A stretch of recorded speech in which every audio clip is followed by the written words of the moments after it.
Hello guys, welcome to my নামের spread. আজকে তোমাদেরকে একটা অনেক সুন্দর সুন্দর ইম্পর্টেন্ট সেন্টেন্স নিয়ে এসেছি। আমরা ক্রিয়েটিভ সেন্টেন্স শিখব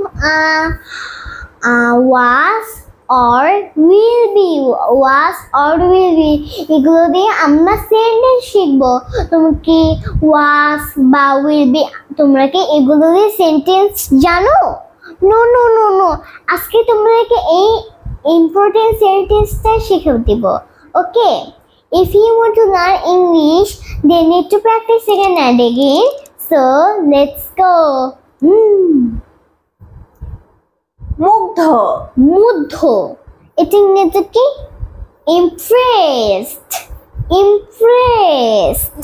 যদি বলি আমি মুগ্ধ, আমি মুগ্ধ, এটা ইংরেজি কি? I'm impressed, I'm impressed. যদি বলি আমি মুগ্ধ ছিলাম, আমি মুগ্ধ ছিলাম, এটা ইংরেজি কি? I was impressed, I was impressed. আমি মুগ্ধ হব, আমি মুগ্ধ হব, এটা ইংরেজি কি?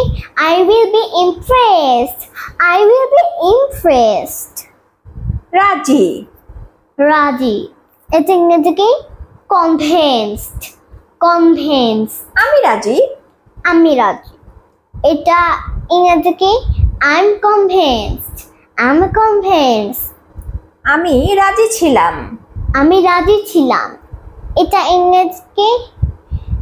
I was convinced, I was convinced. আমি রাজি হব, আমি রাজি হব, এটা ইংরেজি কি? I will be convinced, I will be convinced. উৎসাহিত, উৎসাহিত, এটা ইংরেজি কি? inspired, inspired. আমি উৎসাহিত, আমি উৎসাহিত, এটা ইংরেজি কি? I am inspired, I am inspired. আমি উৎসাহিত ছিলাম, আমি উৎসাহিত ছিলাম, এটা ইংরেজি কি?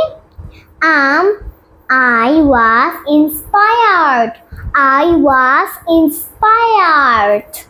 আমি উৎসাহিত হব, আমি উৎসাহিত হব, এটা ইংরেজি কি? I will be inspired, I will be inspired. তাহলে তুমি কি বুঝতে পারলে কখনো ওয়াজ ব্যবহার করতে হয়, কখনো উইল বি ব্যবহার করতে হয়? বুঝতে পেরেছো? ফুল কি সুন্দর না? LG2 piece. ওকে, নো, এগুলো বলা যাবে না। And so bye bye, subscribe my channel and need to follow subscribe. I have on my YouTube channel, I have on my Facebook page. So bye bye guys.